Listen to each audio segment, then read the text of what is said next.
Mas enfim, né? Então eu acho que dessa parte das concupiscências, o mais interessante são as que vêm a partir do 14, né? Que é quando vem a curiosidade, né? Que são aquelas que ele explora mais e que vão ter uma repercussão grande lá em Ser e Tempo, né? A parte dos olhos é importante, porque a curiosidade vem da consciência dos olhos. Sim, mas é que o Agostinho diferencia, né? Tem essa dos olhos que aparece nas da carne, que é o prazer né, mais imediato, né, digamos assim.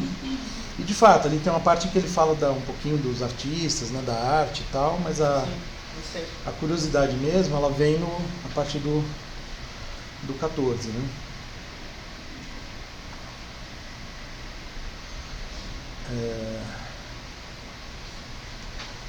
Mas eu achei que seria interessante também porque, enfim, até pensando no nosso percurso como um todo, né, aquele texto que eu li lá no começo, né, que eu apresentei, que foi uma outra apresentação minha, né,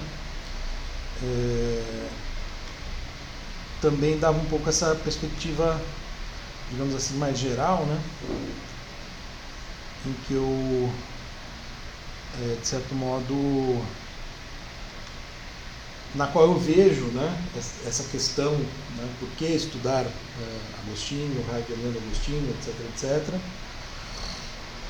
no âmbito das minhas pesquisas, enfim, e tendo em vista a última aula, né, que eu vou fazer online, a pedido do Henrique. Eu? Quando eu pedi isso? Um dia aí. Agora eu já... Prova que você não pediu. Que eu vou fazer um repasse geral, né? Então acho que esses dois momentos, ou seja, aquela apresentação lá do começo e essa agora, podem ajudar a fazer esse quadro mais geral, assim. Enfim, até para pensar um pouco, né, por que a gente está estudando isso, sabe, esse tipo de questão. Mas claro, né, isso aqui então, né, eu apresentei no congresso, tem a ver com as minhas pesquisas, mas eu vou seguindo aqui o meu texto e vou, né, eventualmente comentando, e a gente vai, vocês vão me interrompendo, fazendo questões, etc. Eu dei o título, ficou assim: O Existencialismo entre Filosofia e Teologia. Esse era o título que eu tinha dado quando eu mandei o resumo, né, lá no primeiro semestre. E tinha muito a ver com aquele outro texto, né, que eu apresentei no comecinho dessa disciplina, que eu publiquei como Ser e Tempo, um livro cristão, né? Mas aí, vamos dizer, eu mudei um pouco o foco, coloquei como subtítulo, né, O Existencialismo entre Filosofia e Teologia, Heidegger, Leia Agostinho. E acho que tem assim, né, até já pensando depois da apresentação, um pouco em função das questões que foram feitas e tal, claro, é muito mais um ensaio do que um artigo, né? E tem três temas que eu acho que se destacam, né? Então, que aparecem, né, que estão em jogo nessa apresentação. Um é a relação entre filosofia e teologia. O outro é por que falar do inefável, né? Ou seja, daquilo que não se pode falar, enfim, brincando com aquela expressão do Wittgenstein, né? E esse pano de fundo cristão, especificamente, né, quer dizer, como ele age sobre o pensamento do Heidegger, do primeiro Heidegger pelo menos, né, que nesse momento, como vocês sabem, está se debruçando não só sobre Agostinho, mas também havia dado um curso sobre as epístolas paulinas, né, e que inclusive tem um artigo da Isa sobre isso naquele mesmo anuário onde foi publicado o meu texto, né, Ser e Tempo, um livro cristão. E aqui Agostinho, ele tinha a ideia de fazer um curso sobre a mística medieval, né, que é o terceiro texto do livro Fenomenologia da Vida Religiosa. Tá bom, então eu vou lendo aqui e a gente vai comentando. Todos conhecemos o velho lugar comum. O pensamento moderno, laico, teria se constituído por oposição ao dogmatismo cristão da Idade Média. De fato, como aprendemos desde cedo na escola, nos jornais, na televisão, A ciência moderna, calcada na razão e na experiência, precisou desprender-se do discurso religioso dominante para, contra as verdades reveladas nas escrituras, afirmar as suas próprias descobertas, obtidas na observação da natureza. No intuito de ilustrar esse processo, são-nos relatadas as muitas disputas entre cientistas e religiosos, a censura e perseguição a pensadores famosos, né, como Galileu, Copérnico, Giordano Bruno, etc., assim como as cisões no interior do próprio cristianismo ocidental, cujo ponto culminante teria sido a reforma protestante. Então, quer dizer, isso é aquilo que está nos manuais, aquilo que está acostumado a ouvir. Conhecemos igualmente, no entanto, as muitas críticas que já foram feitas a essa narrativa, né, de Pierre Duhaime a Hans Blumenberg, passando por Alexandre Poiré. Não foram poucos os teóricos a questionar a crença numa tão radical ruptura entre o pensamento filosófico científico medieval e as filosofias do Renascimento e da modernidade. Enquanto o físico francês Duhaime, né, defendeu que a ciência escolástica havia sido menos um obstáculo do que uma preparação para a moderna ciência da natureza, e o filósofo alemão Blumenberg buscou mostrar a continuidade das questões teológicas na fundamentação moderna da física matemática. E aí basta a gente pensar, por exemplo, na importância do intelecto, da ideia, da noção de intelecto divino para quase todos os pensadores da modernidade, né? O único que vai romper mesmo com isso, inclusive no interior do empirismo britânico, né, é o Hume. Né? Em Locke e Berkeley ainda há essa perspectiva. Né? Poiré caracterizou a revolução científica como um aprofundamento de certos ideais teológicos acerca da ordem do mundo. Né? Então, uma certa noção de ordem, né, de ordem do cosmos, que está presente na ciência moderna. Né? Então, e que de alguma maneira vai se colocar em questão, né, vai ser colocado em xeque com, por exemplo, né, as novas, digamos assim, rupturas científicas dos séculos XIX e XX, a física de Einstein, por exemplo, né, quer dizer, abala essa ideia de uma ordem inteiramente fechada. Né. Em outra frente, a crescente racionalização do mundo, que, se não ocorreu como ruptura, né, certamente se acentuou nos séculos posteriores à chamada, né, virada copernicana, fez com que muitos autores, a exemplo de Blaise Pascal, vocês querem que eu passe para vocês o texto? Para vocês acompanharem? Posso, na verdade eu não fiz isso, eu esqueci. Vou colocar no... Coloco no Drive? Sim. Agora que eu pensei nisso, né? Eu sempre coloco antes, né?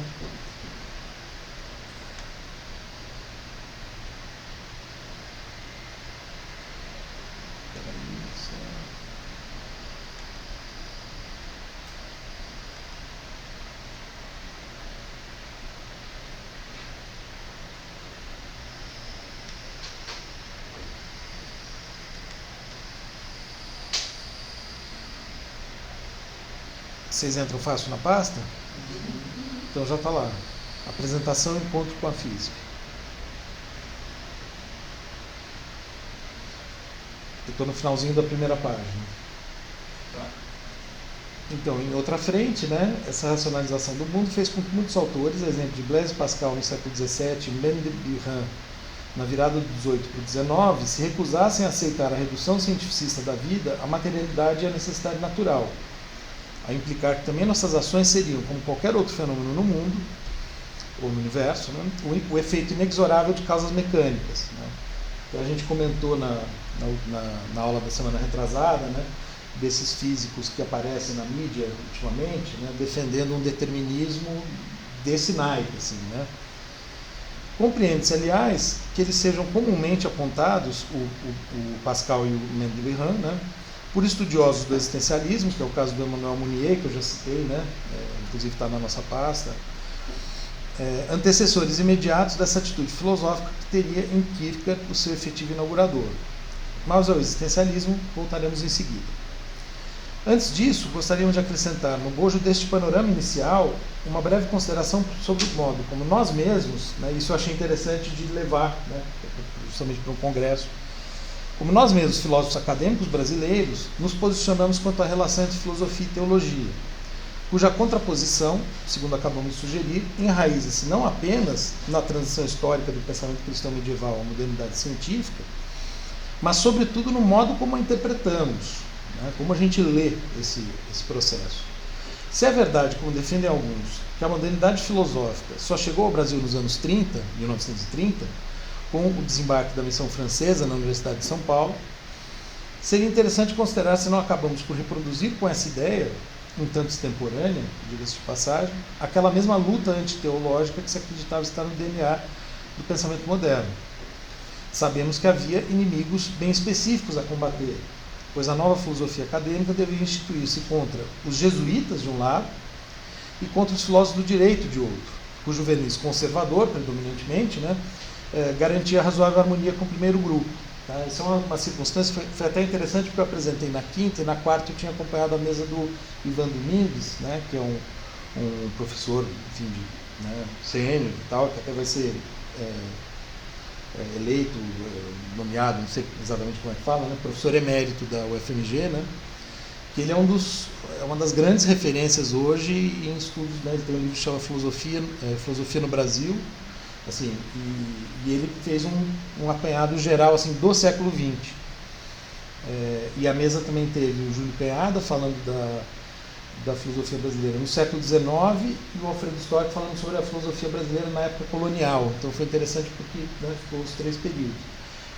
E o que de fato assim, se observa, que havia a filosofia, ela era feita no Brasil colonial e até isso vem até o século XX, nos colégios jesuítas, nas instituições eclesiais. Então era uma filosofia feita, sobretudo, no contexto cristão, estudos escolásticos, etc. E, de outro lado, tem essa filosofia que começa a ser feita nas faculdades de Direito, que são fundadas no século XIX. E aí você tem muitos, professores ou mesmo autodidatas, que vão estudar a filosofia mais ligados a esse grupo. Então tem o Círculo de Recife, na segunda metade do século XIX, tem uma série de personagens dessa história, Mas quando vem a chamada missão francesa, não sei quanto vocês conhecem dessa história, que são professores franceses que foram chamados para montar, ou para ajudar a constituir a área de humanas da USP, que estava sendo fundada nos anos 30. Então, tanto na filosofia como nas outras áreas. Então vem o Jean Monnet, o Lévi-Strauss, e outros que vão... E no caso da filosofia, eles vêm, vamos dizer, o mote principal é ensinar a leitura rigorosa de texto contra esse tipo de filosofia. Uma engajada religiosamente e a outra muito diletante, eclética, sem tanto rigor. Então, um pouco essa ideia. Então, era contra esses grupos, que era a filosofia que se tinha no Brasil, basicamente até então. Claro que as coisas sempre são mais matizadas quando a gente vai ver de perto, tem certas diferenças dentro de cada grupo, mas enfim. Quanto à arma a ser utilizada, então, isso que eu estava adiantando, não era outra senão a exigência de maior rigor na leitura dos textos, justamente o que deveríamos aprender com os mestres franceses à época, munidos de um forte espírito científico e estruturalista. Como a isso se somava também o ideário marxista, que unia à época os intelectuais de todo o mundo, ainda que nem todos os intelectuais do mundo, fazendo um pequeno gracejo, a ruptura inicial com os referidos grupos acabaria por consolidar-se com o tempo, mantida viva não apenas no método de leitura, mas no próprio modo de conceber o trabalho filosófico, que é uma questão que a gente discute muito. E isso que deveria ser um meio, a leitura chamada leitura estrutural, essa leitura mais rigorosa, acaba por se tornar um fim. Pelo menos em muitas ocasiões, nem sempre, isso também é questionável, mas a gente sabe como ficou um modo de fazer filosofia, como história da filosofia, um tanto hermético.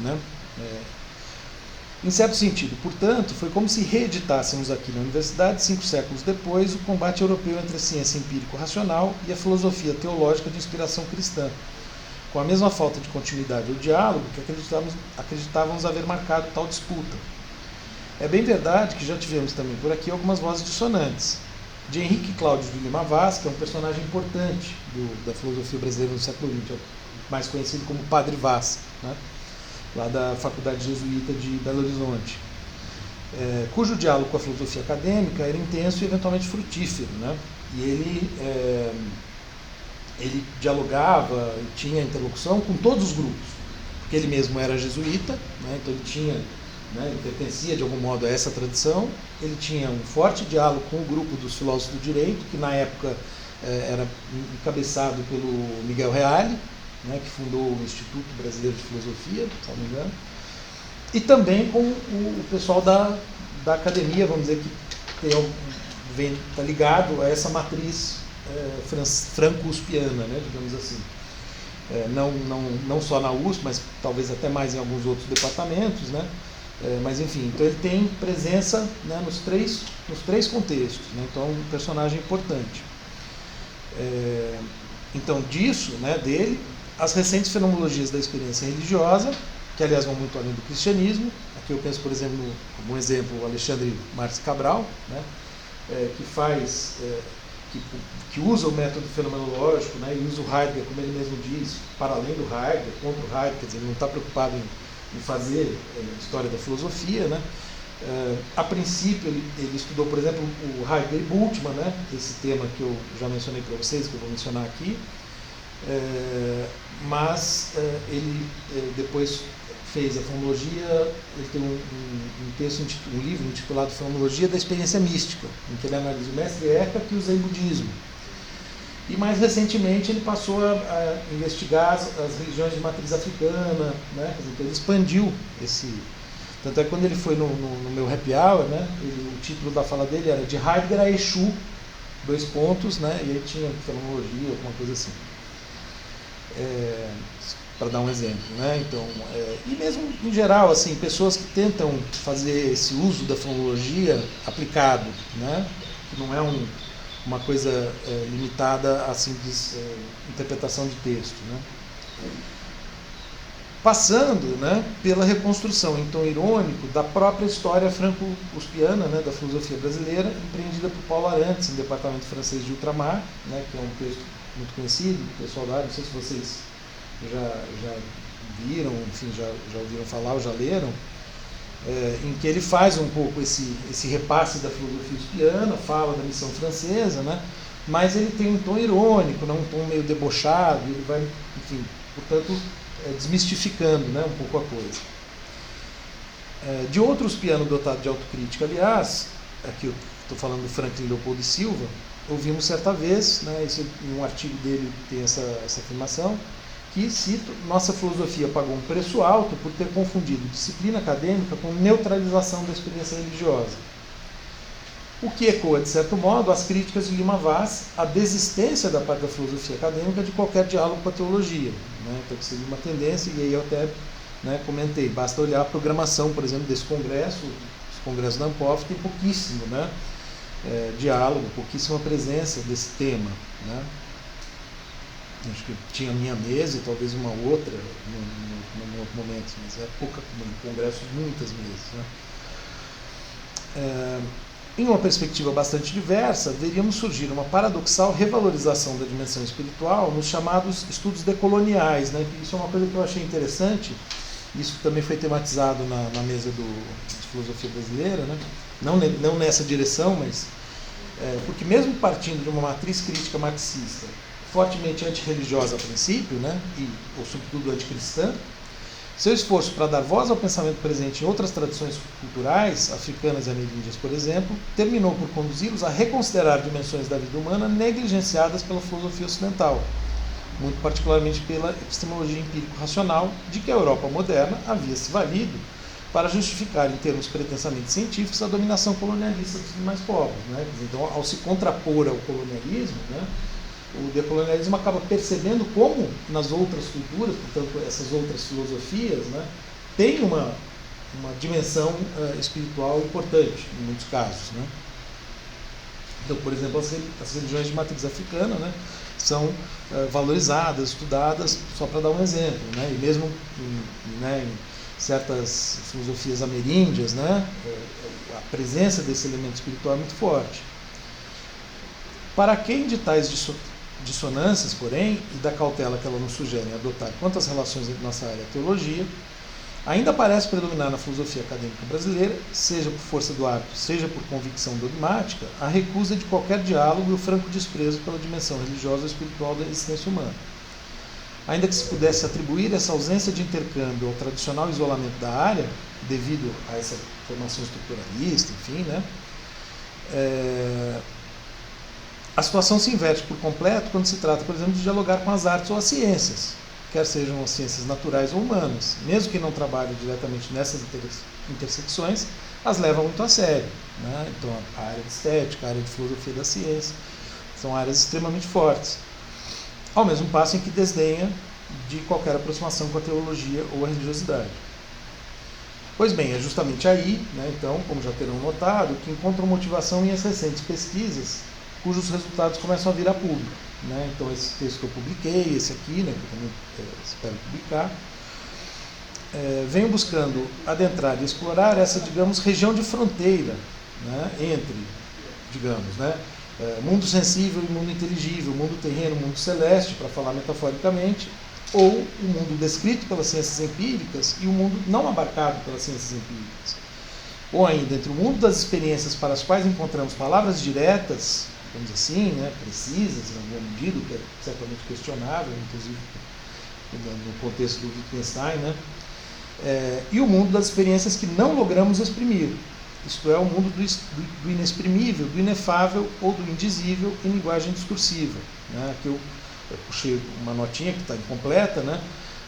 Mas aqui eu estou me valendo do que o Clóvis Salgado Montijo falou numa apresentação que teve na quarta-feira, dia 19 de novembro, em que ele, era justamente, o título era sobre o inexprimível, e ele se vale, ele apresentou uma distinção feita pelo Vladimir Yankelevich, que é um filósofo da música do século XX, entre o que ele chama de indizível e o inefável.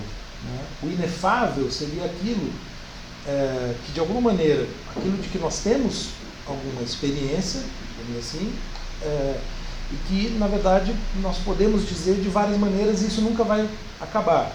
Né? Então, até na palestra dele, eu falei, nossa, isso me lembra Agostinho, né? Porque ele vai falando de várias maneiras de Deus e nunca é capaz de definir, nunca chega no resultado, porque aquilo, né, é inesgotável. Então, tem essa superabundância, digamos assim, de sentido. Achei bem interessante, né? Já o indizível seria aquilo que realmente não dá para dizer, né?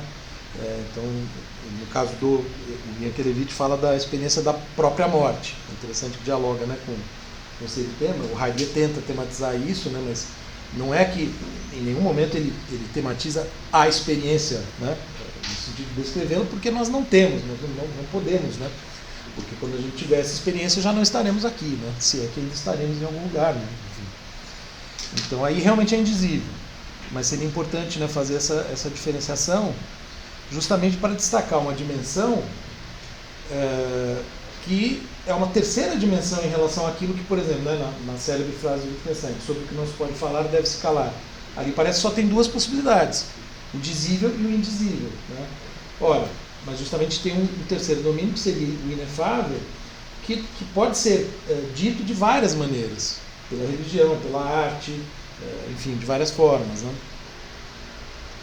Daí que eu falo aqui, né? A este mundo que se voltam, por exemplo, as linguagens ambíguas, metafóricas e necessariamente inexatas das religiões e das artes, quer no Ocidente ou em seus outros. Um mundo que a ciência empírico-racional, sobretudo em suas versões mais estritas, por exemplo, a do ciclo de Viena, né? Simplesmente se recusa a reconhecer como real ou válido. Bom, e aí, né, eu falo, encerrado assim este já não tão breve panorama inicial, passemos de vez ao nosso tema, ainda que por um caminho ligeiramente diverso do anunciado. Bom, começaremos pela perspectiva teológica do Bultmann e do Macquarrie, que tem a ver com aquele meu texto, né, que eu apresentei da outra vez,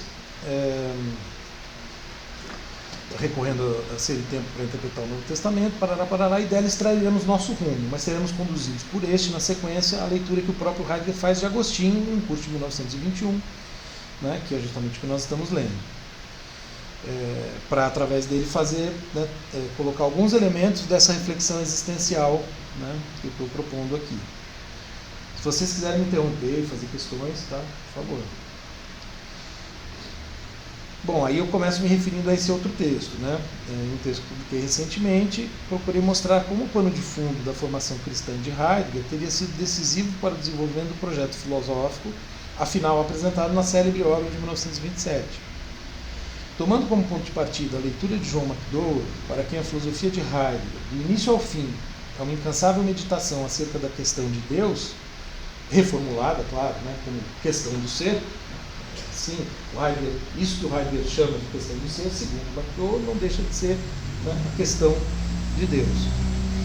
Procuro mostrar como esse é um dos fatores a tornar plausível a utilização do repertório conceitual de Ser e Tempo pelo teólogo luterano Rudolf Bultmann, colega de Heidegger em Marburg nos anos 20, né, portanto, entre o período que o Heidegger foi professor em Marburg, é de 23 a 28, né, então são 6 anos que ele é colega do Bultmann, eles tinham muita proximidade, né?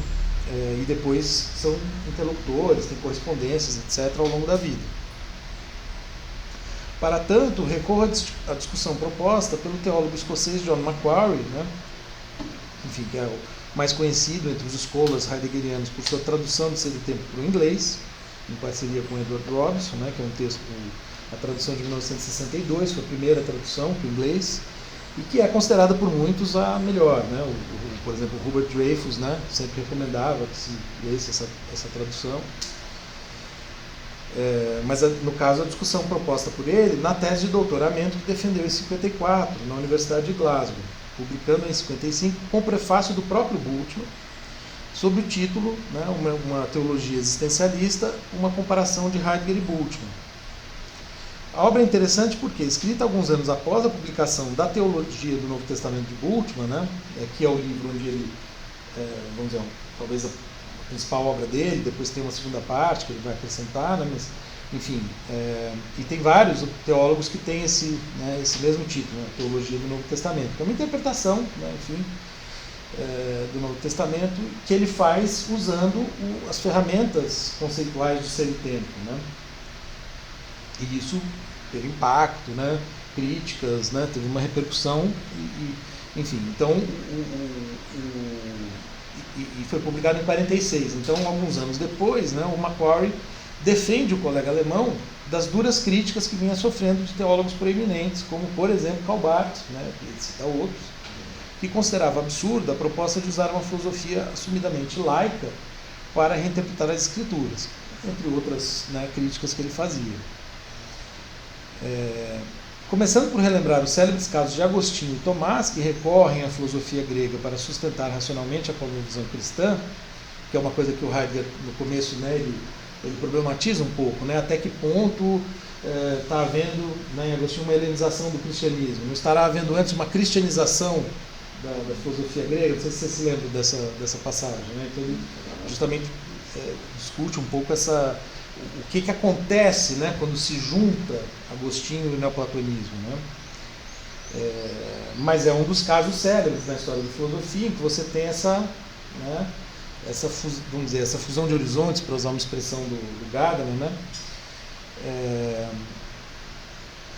E o outro é Tomás, né, com a filosofia aristotélica, né, que seria, vamos dizer, a principal perspectiva ali da escolástica medieval, né? Então, o que o Macquarie vai argumentar? Né? Que a teologia necessita da filosofia para explicitar os pressupostos ontológicos da sua concepção de homem e mundo, tal como expressa na Bíblia, rearticulando-a em termos apropriados à discussão filosófica da época.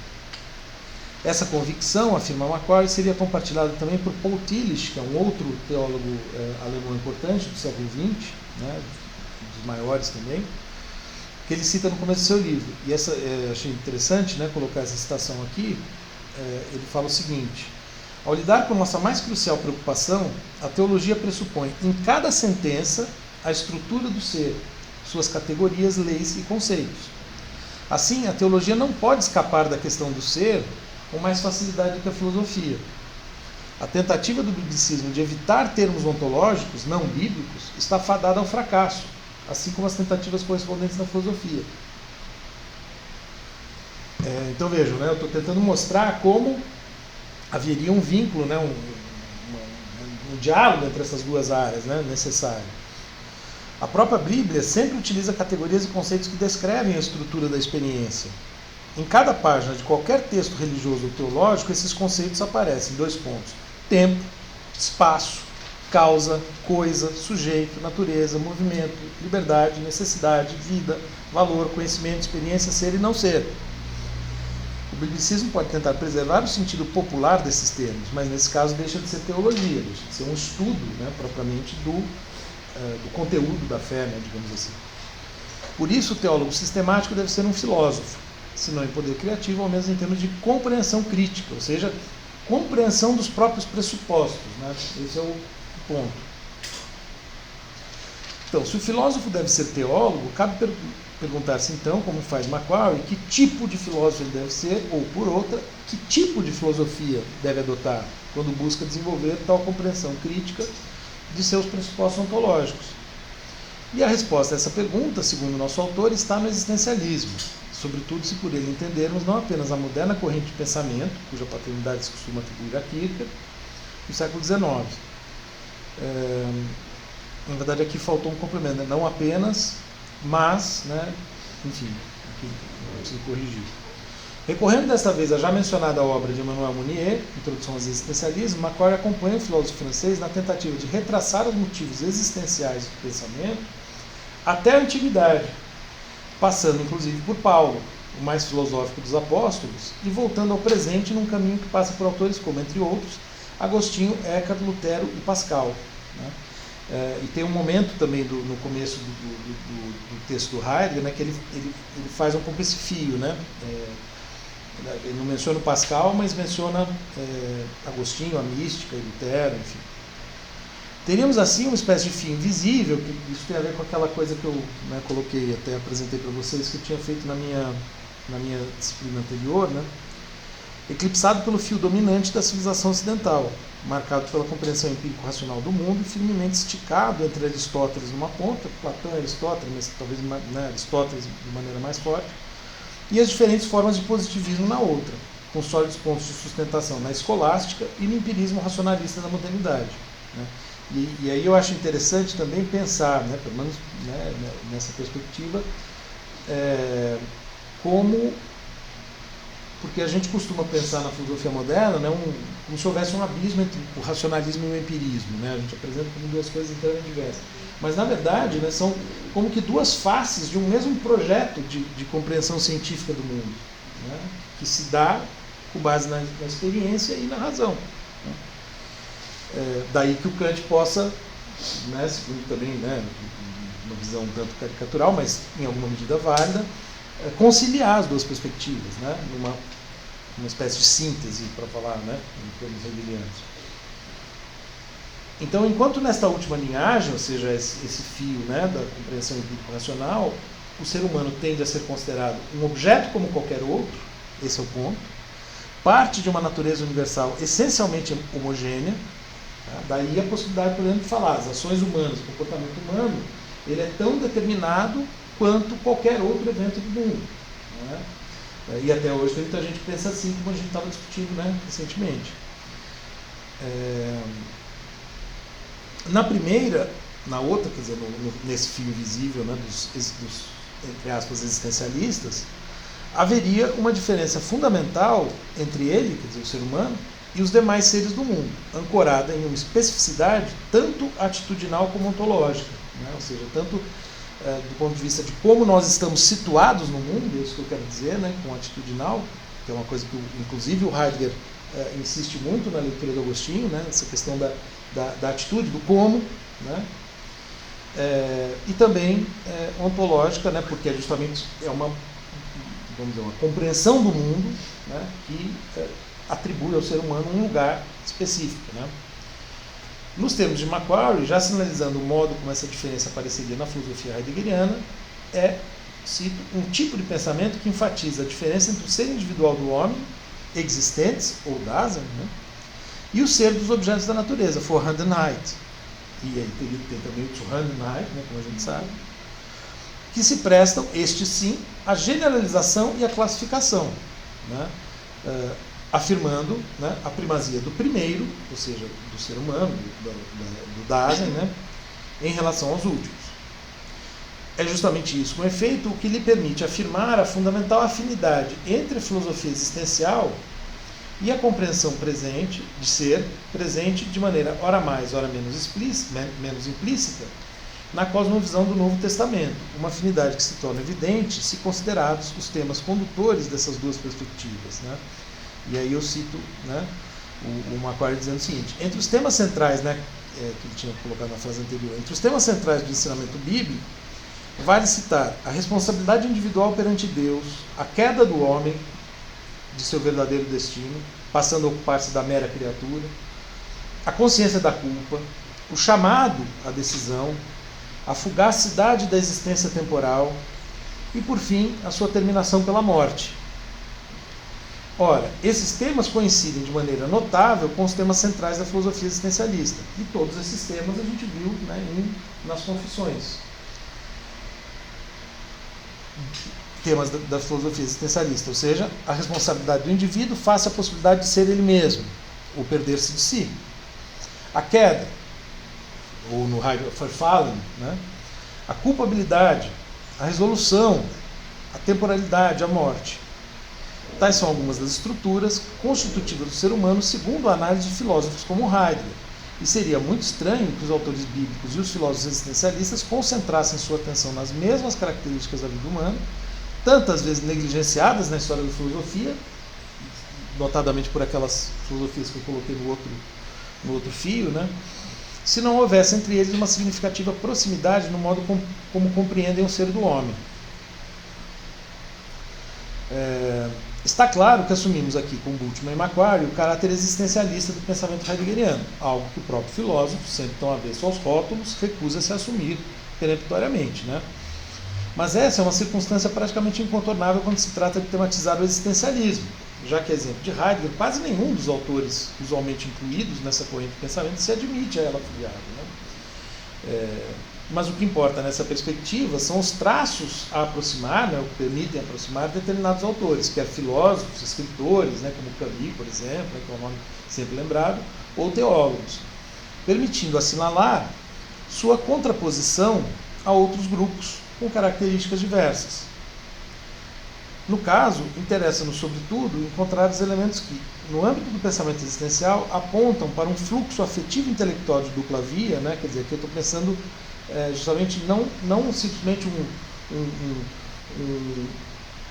uma afinidade de ideias ou uma troca, né, um fluxo de ideias, um fluxo intelectual. Porque sempre que a gente pensa o intelectual no contexto existencial, no contexto da filosofia heideggeriana, né, e no contexto de Agostinho, sobretudo se a gente está lendo, não dá para separar o intelectual do afetivo.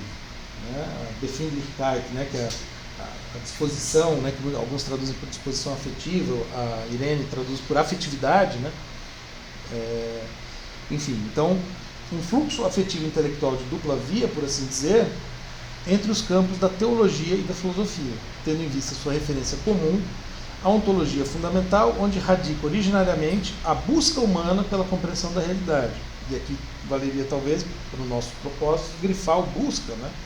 Que é a procura, que é um tema que a gente está vendo como para o Heidegger é importante, como ele enfatiza isso no Agostinho, né? A questão do procurar, né? Do suchen, procurar ou buscar. É dentro desse escopo que se dá, segundo entendemos, a comparação de Heidegger e Bultmann, né, que é o subtítulo, levado a cabo por Macquarie em sua teologia existencialista. Depois de explicitar a referida afinidade, com efeito, Macquarie passa a mostrar ponto por ponto como ela é perceptível nos principais temas comuns à filosofia existencial e à cosmovisão neotestamentária. Né? E aqui eu faço uma lista das sessões, né, só para dar uma ideia. Né? Enfim, poucas pessoas conhecem o livro e poucas pessoas provavelmente o lerão. Né? Então achei interessante. Então veja, conceito de existência, ser humano no mundo, o mundo, compreensão, angústia, facticidade, despersonalização, né, que corresponde aí na autenticidade, decadência, quando é Hegel eu aponto para Salina, quando é facticidade, mas aí não tem. Cuidado, morte, busca de sentido, são os títulos das seções que compõem a primeira parte do seu livro, intitulada A Existência enquanto Inautêntica e Decaída. Quem conhece a filosofia de ser e tempo terá identificado aí alguns de seus principais conceitos. O mesmo valendo para quem conhece a obra de Bultmann e, em razoável medida, para quem frequenta ou frequentou o Novo Testamento. Mas a existência inautêntica é perturbada pela angústia, e a esta se segue, ou deveria seguir-se, digamos assim, a autêntica, conforme o roteiro que, de um modo ou de outro, está presente em todo autor existencialista, que é uma coisa que também, no começo do curso, eu procurei insistir, algumas vezes, que tem. Você tem a vida inautêntica, daí você tem a angústia, você tem uma mudança e uma nova vida. Uma vida diferente, de algum modo. Assim, a segunda parte de A Teologia Existencialista tem por título A Vida Cristã como Existência Autêntica. E aí ele vai começar a marcar certas diferenças, seja em relação ao Heidegger, seja em relação ao próprio Bultmann, que aí ele faz algumas críticas, tentando mostrar alguns pontos em que o Bultmann ficaria muito colado ao Heidegger, em que o Bultmann ficaria muito preso ao indivíduo. Acho que eu vou falar um pouquinho disso, mas nessa parte positiva, quer dizer, o que é a vida autêntica? Claro, a vida autêntica para ele é a vida cristã, então a vida cristã como existência autêntica. E agora, mais próxima da experiência de vida retratada nas Escrituras, divide-se nos seguintes capítulos: a transição para a existência autêntica, a existência enquanto temporal histórica, existência cristã e existência na comunidade. Desta vez, o leitor de Ser e Tempo terá imaginado suas semelhanças conceituais com os dois primeiros, mas não tanto com o terceiro, muito menos com o quarto capítulo, onde, de fato, Macquarie adota uma posição mais crítica, seja com relação a Heidegger, acabei de falar, seja com relação a Bultmann, que se manteria muito próximo do filósofo na excessiva centralidade concedida ao indivíduo. Mas este é, de fato, um ponto em que Heidegger sofreu diversas críticas, para muito além da discussão teológica, como sabemos, de Levinas, Hannah Arendt, passando por Marcuse, tantos o Buber, e outros. Não foram poucos os que o acusaram de negligenciar a dimensão social, coletiva, intersubjetiva, apenas palidamente tratada no parágrafo 26 de Ser e Tempo. E aí a própria Isadora sempre comenta isso. Não é só nesse ponto, em todo caso, que Macquarie se distancia de Heidegger. Agora em companhia de Bultmann, mas ele também questiona a viabilidade e mesmo o sentido de uma autenticidade que não envolva a fé. Pois o roteiro existencialista cristão, que também começa pela vida inautêntica, isto é, a vida no pecado, e que também passa pela angústia ou inquietude, como no Cor Inquietum, de Agostinho, não concebe a passagem à vida autêntica senão como vida em Cristo, alcançada por meio da conversão e da fé. Como a gente vê no caso de Agostinho. Pois somente assim ela pode significar a salvação e a redenção do pecado, trazendo ao indivíduo a vida eterna aqui e agora. Isso é uma coisa que ele insiste muito. Ou seja, não é a vida eterna depois da morte, é a vida eterna aqui. Não como vida eterna, no sentido literal da palavra, evidentemente. E lhe permitindo, com isso, assumir um papel ativo na comunidade, como propagador da mesma fé, tal como fazia Paulo, por exemplo, ou Agostinho, como o bispo de Hipona. Mas há um fator adicional e decisivo. Do ponto de vista cristão, a referida passa... aqui eu vou falar da graça, mas antes mesmo da graça, acho que eu já comentei, ele fala muito isso, e os autores cristãos, criticam tanto Heidegger como Sartre, que é assumidamente ateu, um pouco no sentido de falar, você tem a vida autêntica, a vida inautêntica, daí você tem a angústia, a experiência do nada, ser para a morte, toda aquela quebradeira, sofrimento danado, etc. E daí você vai ser autêntico, mas sem nada para salvar, assim, é melhor voltar para a vida inautêntica então, um pouco essa a crítica, fazendo um pouco uma caricatura, mas é como se fosse assim, se não tem nada que salve, então ferrou, é um pouco isso, daí que o existencialismo, muitos são extremamente pessimistas, tem um tom muito pessimista, porque de fato, você viu nada e não tem nada que salve do nada, então você vai ficar no nada. A única pessoa que se nomeava existencialista se falava que era otimista, que é o Sartre. Sim. O famoso otimismo duro. O Sartre tem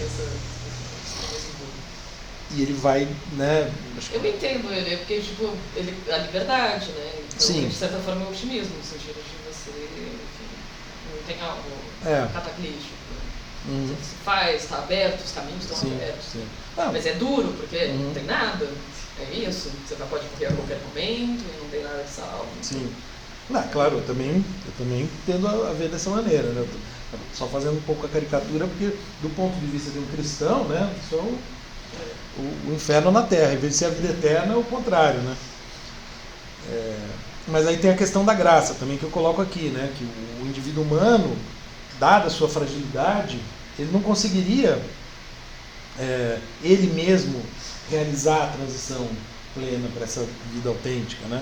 Então ele precisaria de uma ajuda externa, digamos assim, né, que seria a graça divina, que é um conceito também muito importante, né, como a gente já discutiu no Agostinho.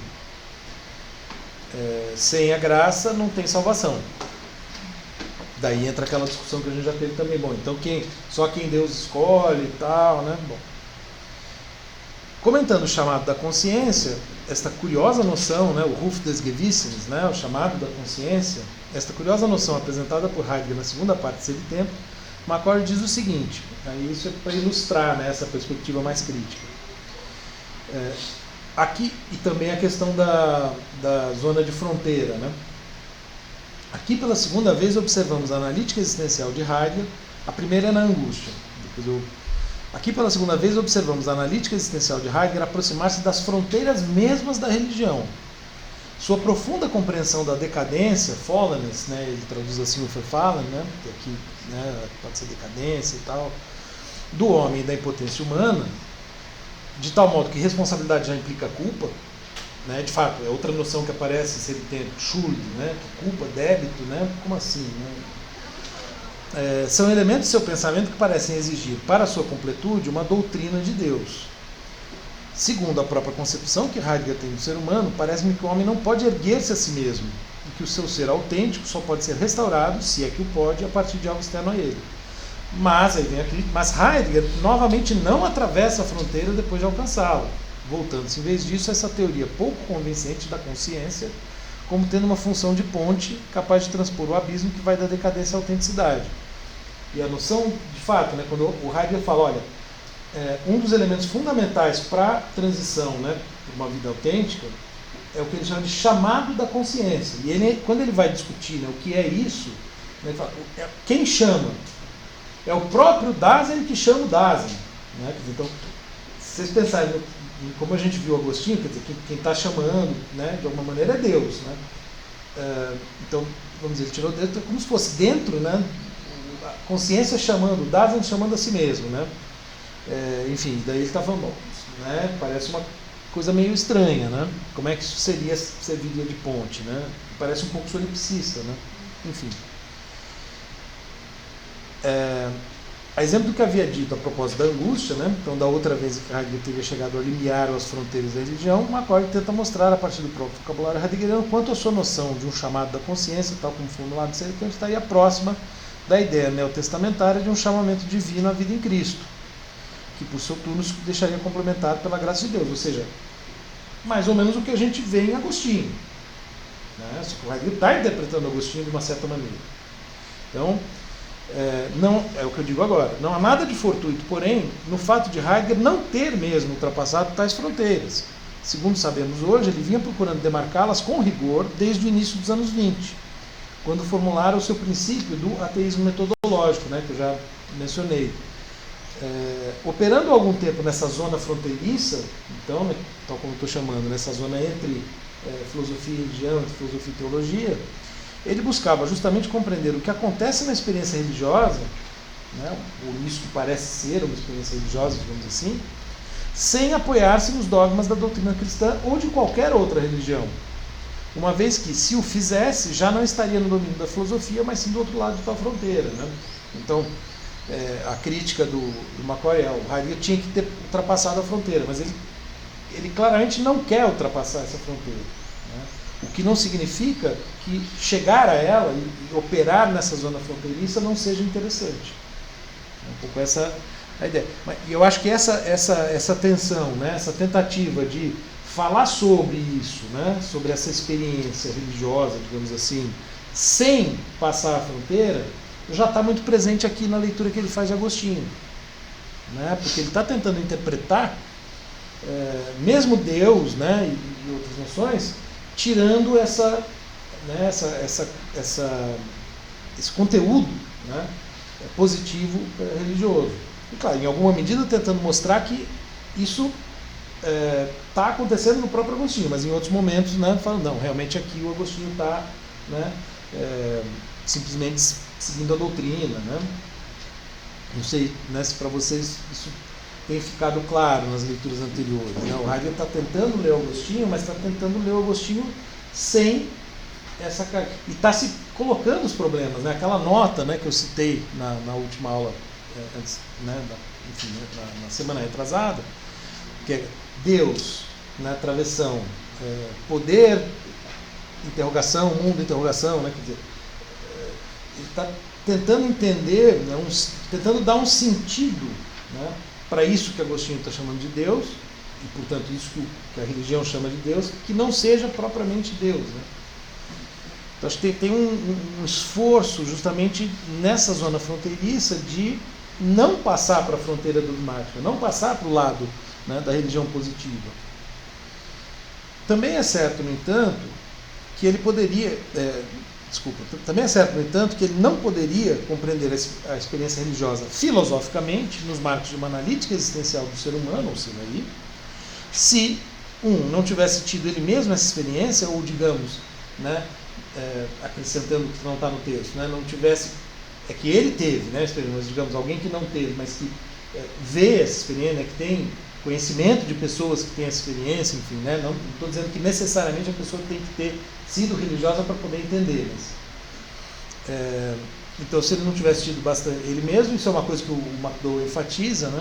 O MacDowell, sim, argumenta que o Heidegger só pôde elaborar aquela ontologia daquele modo, essa analítica, etc., porque ele mesmo tinha essa experiência, mas enfim, né, isso é uma questão. E dois, se não estivesse em uma contraposição dialógica, né, aqui eu coloquei a palavra alemã, né, que é sempre interessante, Auseinandersetzung, mas uma contraposição dialógica com a teologia, recorrendo inclusive ao vocabulário da última, ainda que dessa maneira tensa e difícil, né, brigando com as palavras. Mas Auseinandersetzung não é discussão, contraponto? Então, não, contraposição, né, recorrendo dessa maneira tensa, né, quer dizer, ele pega a palavra e tenta, né, dar um outro sentido para ela, né. O jogo é um pouco esse, né? A gente está acompanhando isso, né?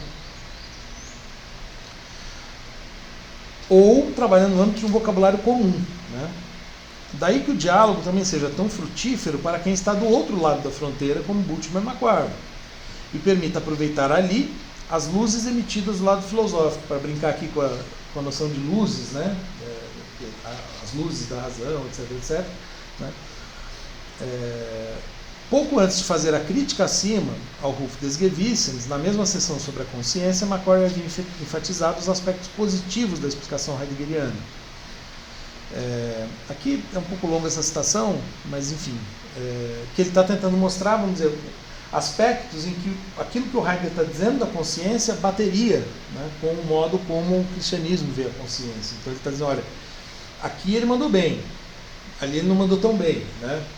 Então, a consciência está, primeiro ponto, né? A consciência está claramente relacionada à estrutura integral do ser do homem. Enquanto existente, o ser humano mantém uma relação consigo mesmo e a consciência surge da tensão entre as possibilidades fundamentais de seu ser. Existir autenticamente ou existir inautenticamente, ser ele mesmo ou perder-se a si mesmo. Isso aqui, a consciência surge da tensão entre as possibilidades fundamentais de seu ser, é uma coisa que eu tenho percebido muito no modo como Heidegger lê Agostinho, porque ele está vendo, né, em Agostinho um pouco, né, o eu, né, o eu sou, né, inclusive ele tematiza isso no começo do parágrafo 13, né, o texto, né, que a gente leu para hoje. O que interessa a ele das concupiscências carnais, no fundo, ali, vamos dizer, ele tenta pegar o que interessa, né, ele está meio um pouco preocupado com, né, se é pecado, se não é, aquelas coisas que o Agostinho está dizendo lá, isso não importa. Mas sim, o que isso implica para o eu, né?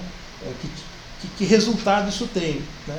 Então é como se o eu ele fosse produto, ele fosse de alguma maneira reflexo dessa tensão entre possibilidades.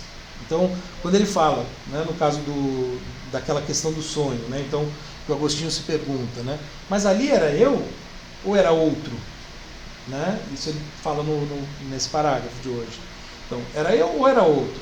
Como assim? Né? Então tem dois eus, né? O Heidegger explora um pouco isso, mostrando como essa tensão interna, né, é o que está sustentando a experiência de eu, experiência subjetiva.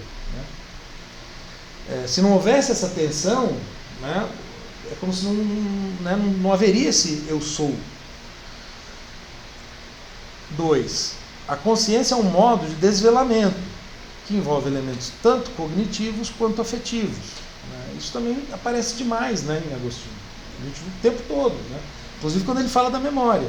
Né? Você tem os números, você tem as ideias, os aprendizados, etc. Tem as imagens das coisas sensíveis e tem as afecções. Né? Tristeza, ódio, amor, etc. etc. E tudo isso aparece, vamos dizer, se desvela justamente quando ele está fazendo essa experiência e tentando colocar em palavras essa experiência. Ela se relaciona com aquela angústia fundamental em que o homem se vê confrontado com o seu próprio ser. Na consciência, o que se desvela é a possibilidade do si mesmo autêntico. E o homem é convocado a sair da decadência rumo a essa possibilidade originária. Né? Isso seria algo, né, que a gente pode perceber em Agostinho, que a gente eventualmente pode interpretar, né, sem trazer junto o conteúdo doutrinário. Né? 3. É reconhecida a impotência humana. Para o homem, ser responsável equivale a ser culpado.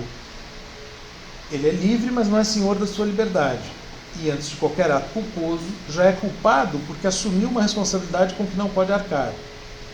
Acho que é uma maneira interessante aqui de interpretar a ideia de ser culpado ou ser em débito, né? Porque a palavra Schuld, em alemão, ela tanto significa débito como culpa. Né? Então, ela exprime de alguma maneira, né, enquanto condição humana, quando o Heidegger, né, coloca, né, porque é uma questão, né, interpretar isso, um pouco o sentido de que nós somos devedores de existirmos, não necessariamente a Deus, mas enfim, não fomos nós que nos produzimos, não fomos nós que nos autocriamos. Né? Então, e isso dá uma noção da nossa fragilidade, né? do quão contingente é o fato de existirmos. Né? Enfim, claro que para ir mais fundo nessa discussão de responsabilidade, culpa, etc., né, a gente precisaria ter mais esse ponto, mas um pouco essa ideia. Ainda que se pudesse questionar a interpretação de Macquarie, notadamente quanto ao terceiro aspecto, né, que é esse aspecto problemático, enfim, que poderia interpretar de outras maneiras, o contraste dessa passagem com a anterior, né, permite notar, no momento específico do diálogo, tanto a ocorrência de uma, digamos, intersecção regional sem violação de fronteira, seria o caso dessa última citação, né? Então ele está mostrando, olha, há uma intersecção, o que a religião, né, vamos dizer, o que a cosmovisão cristã está dizendo e o que o Heidegger está dizendo, coincidem. Então há uma intersecção. E não há violação de fronteira. Essa intersecção seria o quê? O neoplatonismo? Não, eu estou dizendo assim, é um momento em que o que a teologia está dizendo e o que a filosofia está dizendo coincidem. Né? Então vamos dizer, uma região comum, nesse sentido, um círculo, sabe, um círculo em cima do outro, uma parte do círculo cobrindo o outro, é isso que eu quero dizer. E na outra citação, né, o aparecimento de uma divergência onde a fronteira se impõe, com a filosofia de um lado e a teologia de outro. Quer dizer, ali em cima, né, quando ele havia falado do chamado à consciência, dizendo, olha, não dá para explicar só com a noção de consciência, eu precisaria, né, de algo mais, eu precisaria, né, do elemento da fé, ou do elemento da graça, etc, etc. Ali você tem um momento em que a fronteira se impôs, e o Heidegger fica de um lado e o Macquarie de outro, né, e não tem como. É claro que essas considerações dizem respeito a uma contraposição dialógica tornada possível pela afinidade de fundo que havíamos explicitado, isto é, entre uma filosofia de tipo existencial e uma teologia que se vê como existencial. Né? Quer dizer, não adianta a gente pegar uma filosofia estritamente racional, empírica, né, e querer estabelecer essa mesma intersecção. Né? Ela vai dizer que a consciência é uma ilusão, por exemplo, né? A neurociência, não existe consciência, não existe eu. Aí não tem intersecção, não tem diálogo. E é também isso que devemos pressupor na última seção de nosso texto, onde, no contexto dos referidos esforços demarcatórios do início dos anos 20, encontramos Heidegger buscando estabelecer uma leitura fenomenológico-existencial, mas não teológico-dogmática, das Confissões de Agostinho. Né? Acho que dá para dizer isso. Né? É uma leitura, como, né, a gente já enfatizou muitas vezes, fenomenológica, e que eu estou colocando também como existencial, né? Até porque ele vai frisar muito esse elemento, né? Mas não teológico-dogmático. Tanto é que ele se contrapõe, né, por exemplo, aquele Harnack, né, que era o mais teológico dos três, né, das outras interpretações. Aí é que eu faço uma nota, que depois acho que pode ser até uma nota de rodapé, explicando o que a gente já sabe, né, sobre o curso. Eu vou pular. É sintomático que entre 20 e 21, Heidegger esteja se dedicando a Paulo. Agora aqui você é autoridade no assunto, se eu estiver falando besteira, você me corrige. É sintomático que entre 20 e 21, Heidegger esteja se dedicando a Paulo, Agostinho e Eckhart. Se lembrarmos seus estudos até a tese de habilitação sobre a doutrina das categorias de Duns Scotus, escrita em 1915, tinham na escolástica um de seus pilares, vê-se que houve uma importante inflexão em direção ao cristianismo primitivo, ou originário, enfim, a patrística e a mística medieval. Três momentos do pensamento cristão que estariam muito mais próximos da vida real, concreta ou fática, e aí que eu coloquei, né, o fática entre aspas para marcar aqui um conceito, né, de seus praticantes, do que a erudição rarefeita e o racionalismo acadêmico dos filósofos escolásticos. Né. E aqui eu, né, lembro uma coisa que eu aprendi no seu texto de iniciação científica, que o Heidegger, na tese, ele ainda está tentando conciliar a mística e a escolástica. Sim. Só que ele depois começa a ver que não dá, que de fato são registros muito diferentes. Né? Porque num você tem a vida fática e no outro ela fica distante, porque o elemento conceitual, racional, se torna muito dominante. Né?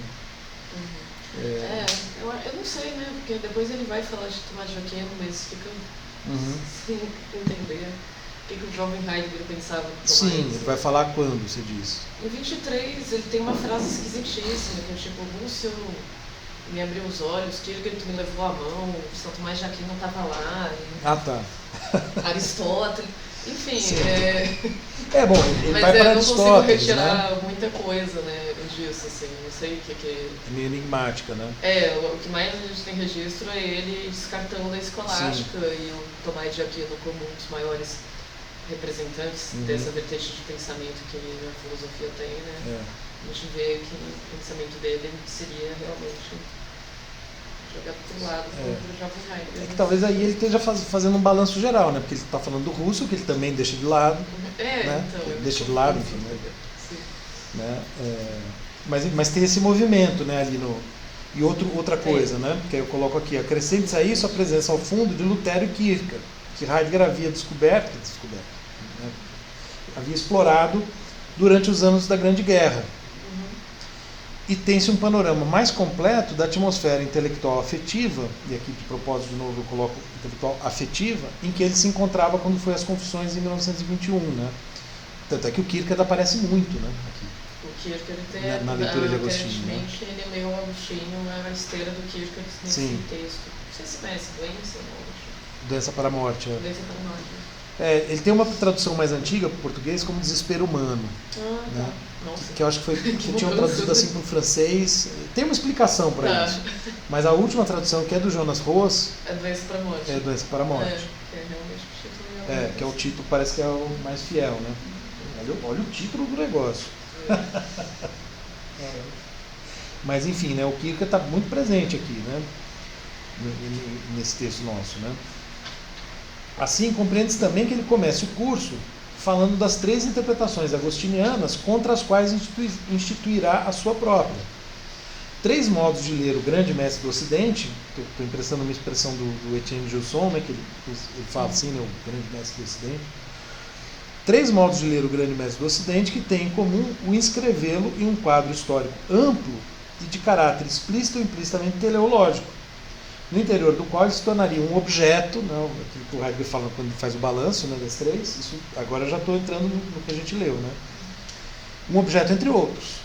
Trata-se das interpretações de Ernst Haeckel, Adolf von Harnack e Wilhelm Dilthey, estando o primeiro interessado em elaborar uma história da cultura, o segundo uma história dogmático-conceitual do pensamento cristão e o último, cuja influência também havia sido decisiva para Heidegger nos anos anteriores, uma historiogênese das Geisteswissenschaften, né, ciências do espírito ou ciências humanas.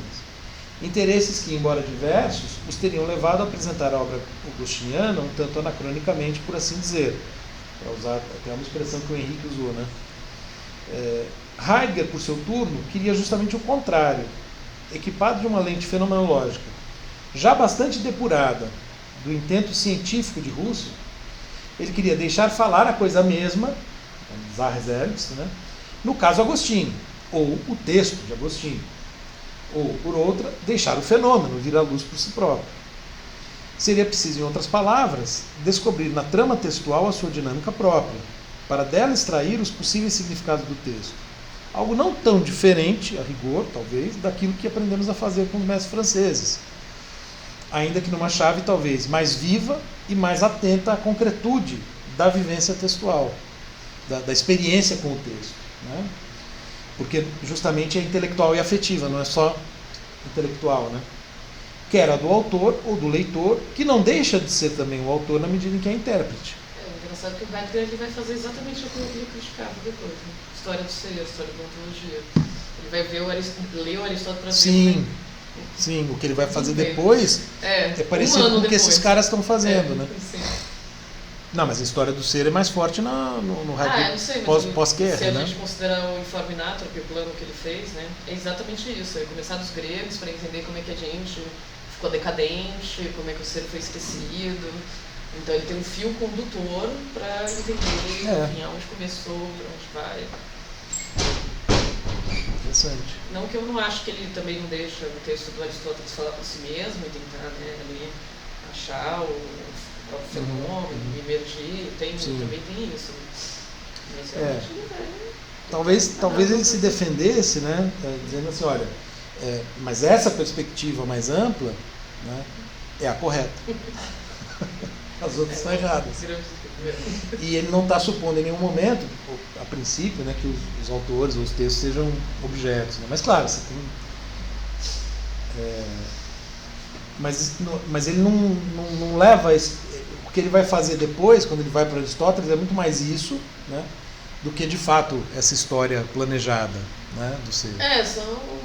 Então não sei se assim, ele tem um fio condutor, né? No sentido, tipo, ele acha que, enfim, ele já tinha uma hipótese de que o esquecimento do ser acontecia de alguma maneira na Grécia e piorou na religião, e aí depois piorou na medieval e na modernidade piorou ainda mais e está péssimo, enfim, é uma espécie de queda, né, afundão. Assim. Mas realmente não é muito planejado, ele ainda tem essa questão da espontaneidade da leitura, da própria interpretação fenomenológica, né? De ir tentando investigar e tudo mais, etc. Mas acho que em todos os cursos, né, sempre que ele vai para um autor, mesmo depois do Heidegger tardio, né, quando ele vai para o texto, quando ele vai, né, ele tem esse método, né, digamos assim. Eu acho que isso ele não abandona. O que pode mudar é como ele vê o panorama, né, mais geral.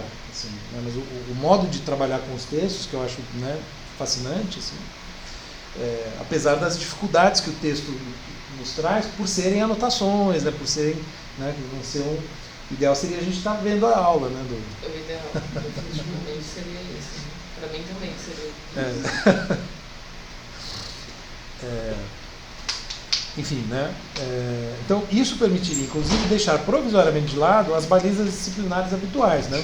Filosofia e teologia, por exemplo, indo em busca da problemática que se oculta por trás delas, né? E aí é interessante porque o Heidegger está tratando justamente do tema teologia e filosofia naquela passagem, né, que encerra a parte introdutória, né, que a gente viu. Da formulação do problema, eu cito, né, o nosso texto, da formulação do problema decorre que, ao tratar de Agostinho, devemos recorrer tanto ao teológico quanto ao filosófico, de modo inteiramente concreto e determinado, e não, por exemplo, primeiro destilar, entre aspas, uma filosofia, para então tomá-la como fundamento. O teológico e o filosófico não devem, com isso, ter seus limites confundidos.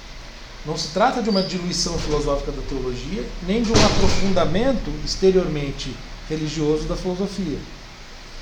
Antes, trata-se precisamente de recuar, veja que interessante, para aquém de ambas as formas exemplares de configuração da vida fática, portanto que, né, filosofia e teologia seriam formas exemplares de configuração da vida fática, para, indicar de modo principial em que medida e o que está por trás de ambas, e 2, como, a partir disso, surge uma problemática genuína. Tudo isso não de modo supra-histórico, nem em vista da construção de uma cultura vindoura ou não vindoura, mas de um modo que é histórico em sua própria realização. Aqui o histórico em sua própria realização seria um modo de traduzir o Vollzugsgeschichtlich, né? Que é aquela ideia do Vollzug, da realização, né? Então, o histórico como o próprio realizar-se do texto, da leitura, da experiência, né? Que não tem como não ser histórica, né? Mas o que me pareceu também interessante nessa citação, dada, né, essa problemática que eu tinha colocado de filosofia e teologia, é como ele está tentando falar, olha, tudo bem, você tem aqui uma certa configuração, aqui outra, né? Mas você tem um fenômeno na base, que é o próprio fenômeno, né? Então vamos tentar olhar para isso, né? Deixando de lado essas duas configurações, vamos ver o próprio fenômeno. Então, ele está dizendo, tem uma experiência viva ali no texto de Agostinho, né, que num primeiro momento não importa se ela é filosófica ou teológica, importa ver o que está acontecendo ali, né, e o que interessa, né. E daí, inclusive, né, acho que dá para deixar de lado quando o texto se torna, né, mero enquadramento dessa experiência nas categorias que são próprias daquela religião, que é o que ele está fazendo, por exemplo, nas concupiscências da carne, né? Que acho que ele está prestando atenção no quê? Como eu estava dizendo, no que isso impacta para o eu, né? Então ele pega aquela coisa do sonho, né? São dois eus, né? Ele pega esse momento da reflexão. Pouco importa se, né, o Agostinho está tendo, né, sonho erótico, ou não, né? Na descrição do próprio Agostinho é sonho erótico. Exato. Então, né, eu repito, histórico em sua própria realização e não no interior de um quadro programático, que é um pouco como seria o caso dos outros autores, né? E daí talvez o que ele faria, né, como você estava sugerindo quando ele fala da história do ser, mas enfim. A leitura das Confissões pode situar-nos assim na genuína problemática, como ele diz, de Agostinho, para aquém de sua interpretação especificamente filosófica ou teológica, sem por isso anular ou enfraquecer qualquer das duas, né? Cada uma no seu.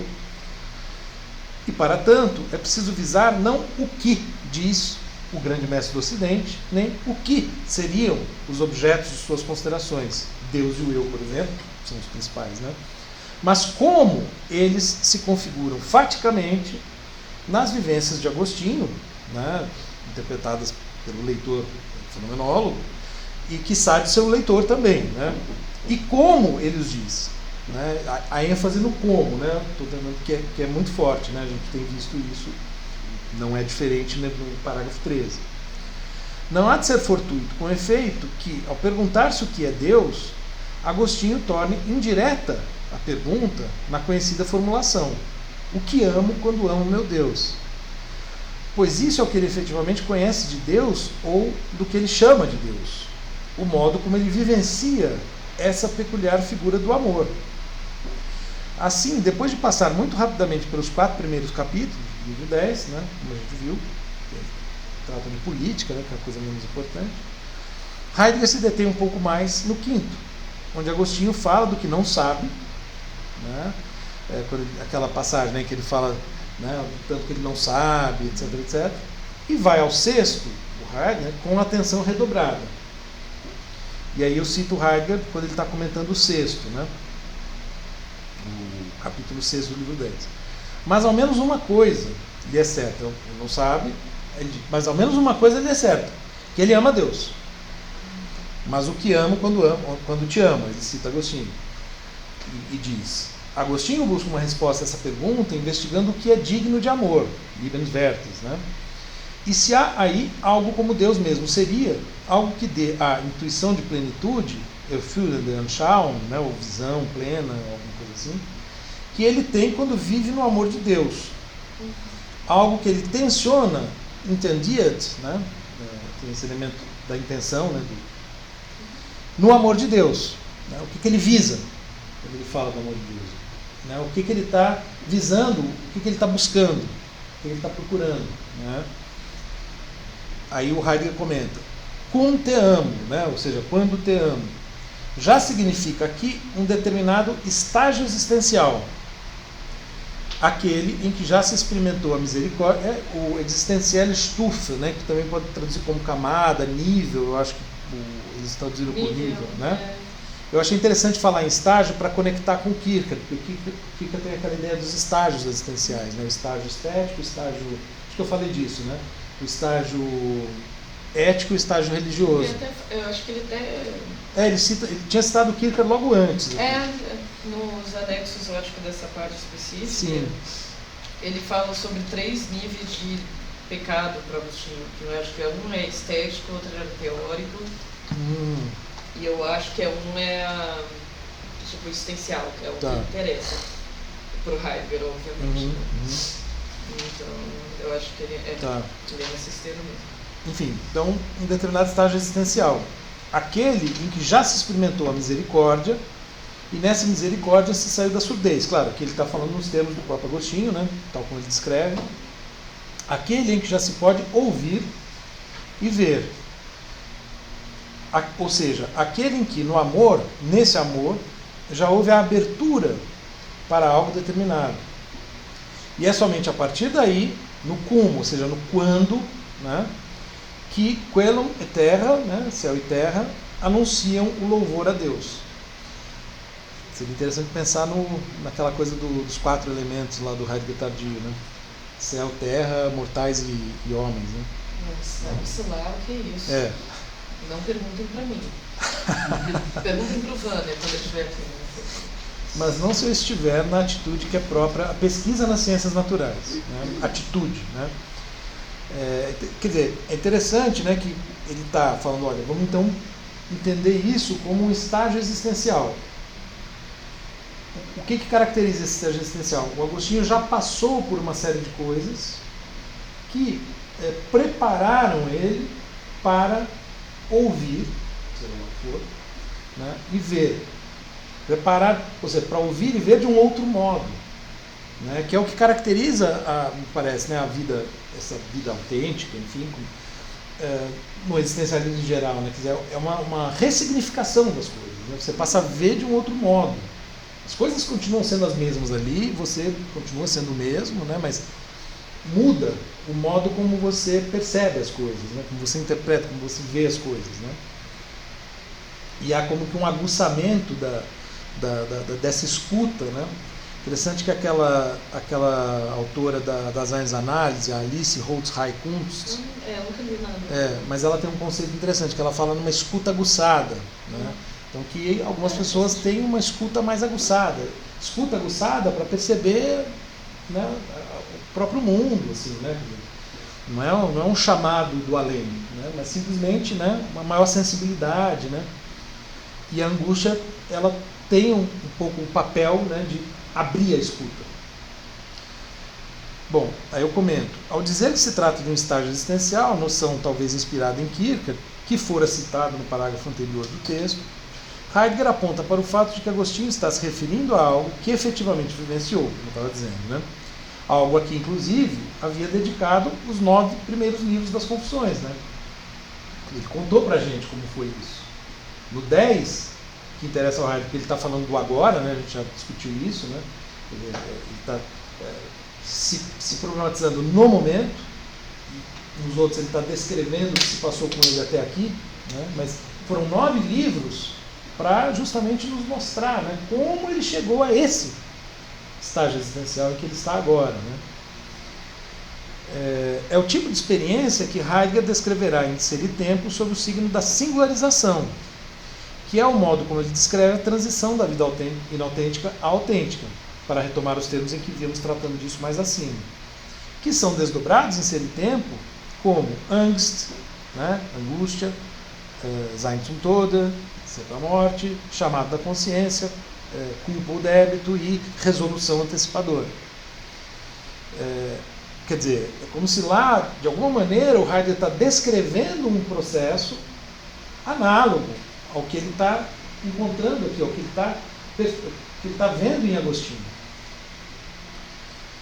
Vê-se como ele já se preocupa aí, ou seja, nessa citação que eu fiz do texto D21, né, com a passagem ao estágio em que se pode ouvir, e também com a abertura, Erschlossenheit, outra palavra fundamental em toda a obra heideggeriana, né? A ideia de abertura. Nós somos abertos, né? A questão da abertura é fundamental, né? Então, houve a abertura em Agostinho, né? Ele estava fechado em alguma medida e, claro, nós nunca estamos 100%, nós somos abertos, né? Mas essa abertura vamos dizer, se ampliou, né? Assim como, por fim, a adoção de uma nova atitude. Né? Eu tinha falado dessa questão da atitude lá no começo. Né? Uma atitude que não é aquela, por exemplo, de quem se ocupa das ciências naturais. Né? Então, aqui ele, quer dizer, quem está se ocupando das criaturas, para falar, né, na linguagem agostiniana, não vai chegar a esse estágio existencial. É curioso que Heidegger acrescente a esse parágrafo a seguinte nota de rodapé, que é aquela que eu comentei, né? Um tanto enigmática, mas muito importante para quem busca compreender o seu pensamento nesse período, né? Que é o Deus, acima de tudo, poder, interrogação de mundo, interrogação, né?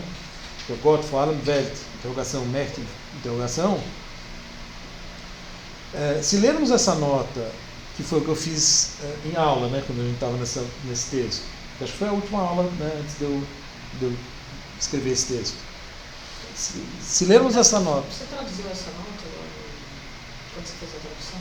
Sim, só que é meio, né, traduzir, mas tem que botar o alemão do lado, né? Porque é meio impossível de traduzir direito isso, né? Sim.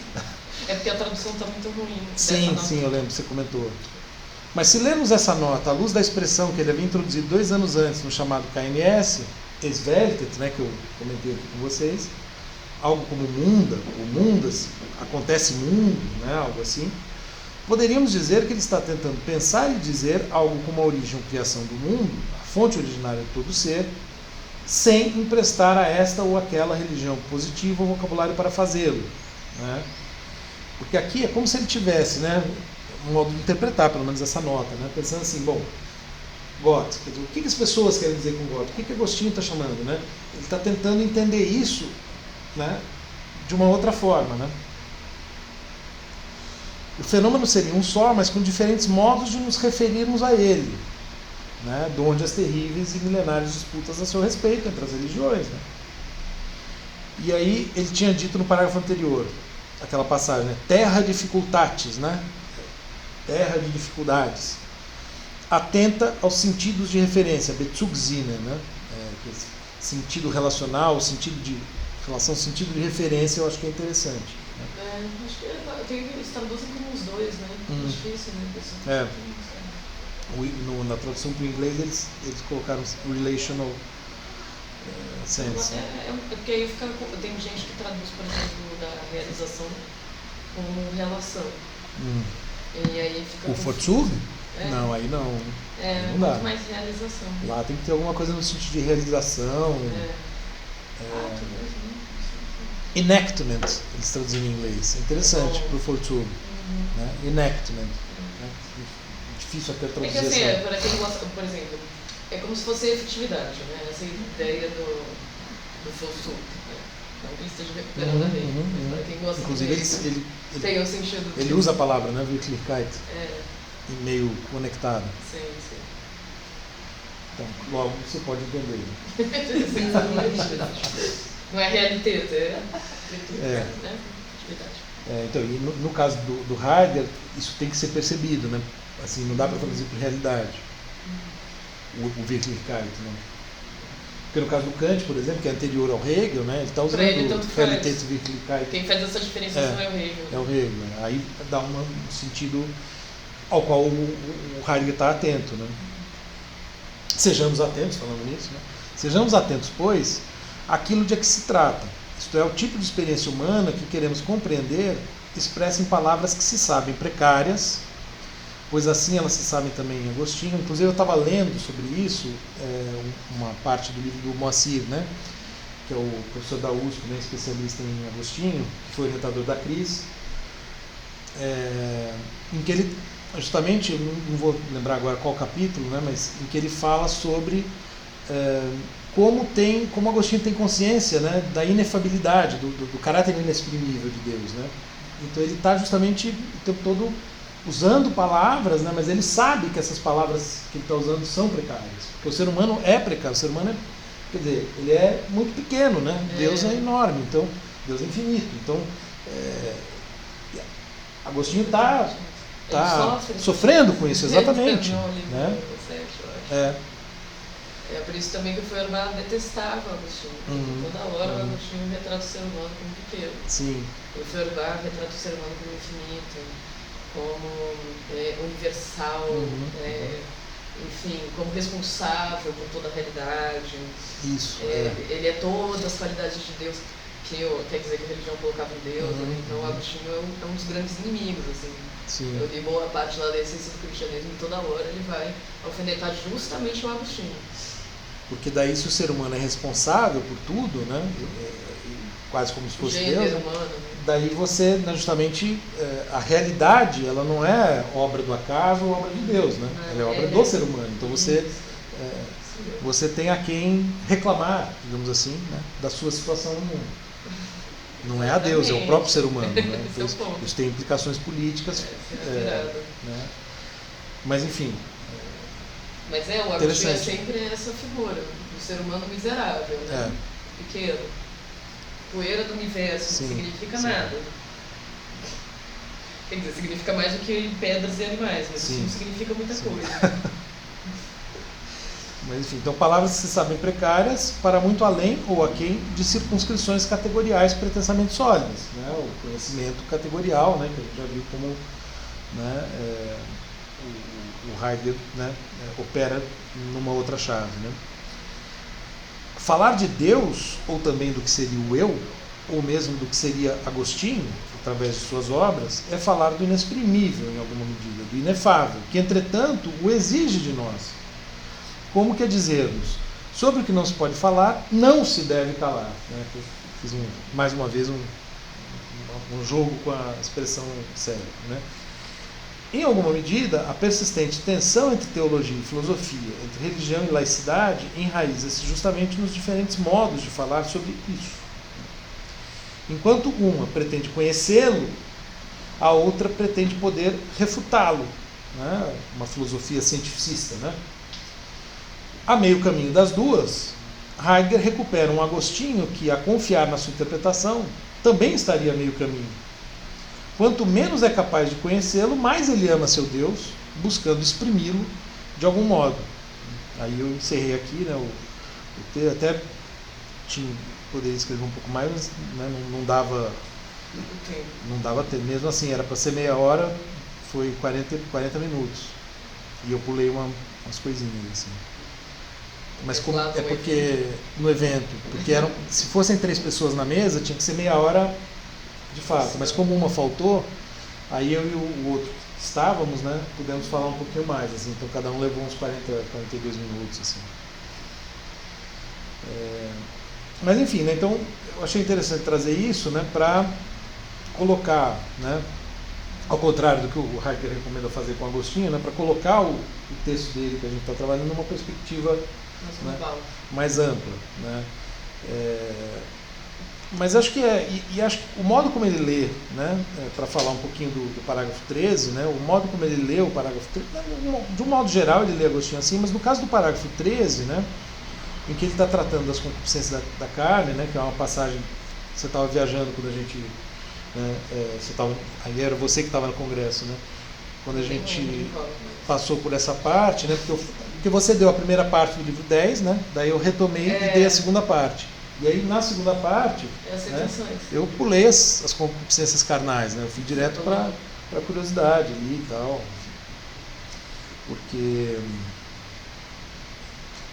ele tem umas coisas que ele trabalha nessa parte. Ele até dá bastante atenção, se você for ver. Por exemplo, nos primeiros capítulos, né, do livro 10, as confissões, o Heidegger realmente ignora quase tudo. Ali do 1 ao 4. Sim. E é interessante, assim, né? Aqui ele não ignora, é diferente. Ele podia ter trabalhado bastante coisa ali, né?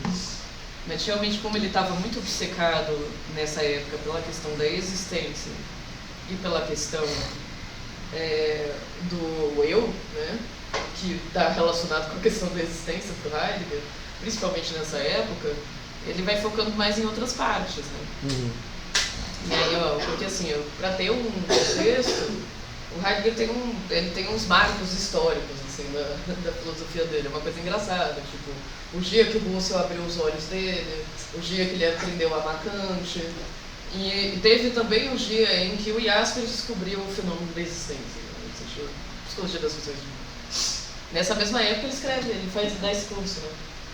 Então a gente vê assim realmente a crítica do Jaspers. Isso. Acho que em 1920, lá ele escreve. Né? Lembra que a gente estava em dúvida? Eu vi esses dias o Kiesel realmente coloca em 1920. Não, sim, exato mesmo. Mesma época. Isso. Né?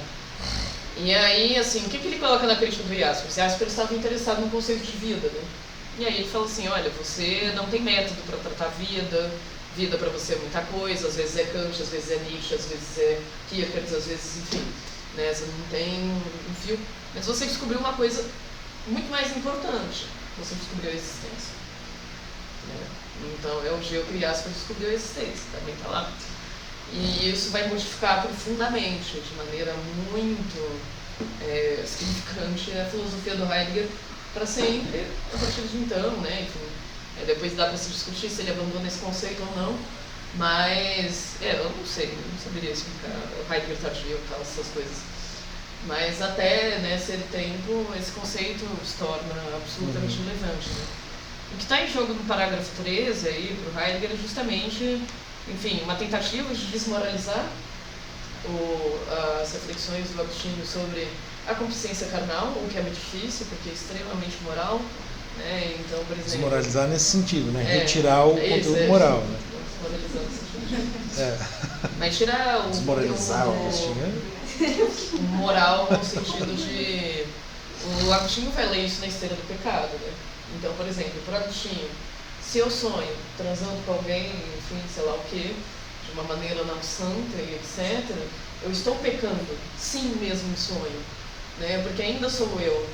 E aquilo que eu desejo é pecado, porque é marca do pecado original, né? Então, eu estou pecando.